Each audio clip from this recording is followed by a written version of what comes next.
અને હવે સમાચાર જોઈએ વિસ્તારથી સૌથી પહેલા વાત કરવામાં આવે તો કોંગ્રેસના રાષ્ટ્રીય અધ્યક્ષ રાહુલ ગાંધી ભાવનગરના મહુવા ખાતે પહોંચી ચૂક્યા છે, જ્યાં જંગી સભા સંબોધવાના છે। રાહુલ ગાંધી ફરી એક વખત તેમનો ગુજરાત પ્રવાસ અને તેના અંતર્ગત તેઓ પહોંચ્યા છે મહુવા ખાતે અને જંગી સભાને સંબોધન કરશે।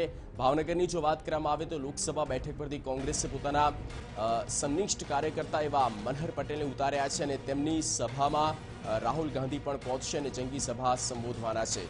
મહુવા ખાતે રાહુલ ગાંધી પહોંચી ચૂક્યા છે અને થોડીક જ ક્ષણોમાં જ્યાં ડોમ બનાવવામાં આવ્યું છે, અસંખ્ય લોકોની જનમેદની રહેશે। તેઓની વચ્ચે કોંગ્રેસની જીત માટે, મનહર પટેલની જીત માટે જંગી સભા ગજવશે। કયા તમામ મુદ્દા હશે જે ભાવનગરની જનતાને સ્પર્શશે, એ તમામ મુદ્દા ઉઠાવશે અને સાથે જ કેન્દ્રની મોદી સરકારને પણ ઘેરવાનો તમામ પ્રયત્ન રહેશે। 72,000ની પણ વાત થશે। રાફેલ ડીલના મુદ્દાને લઈને પણ સરકારને ઘેરશે।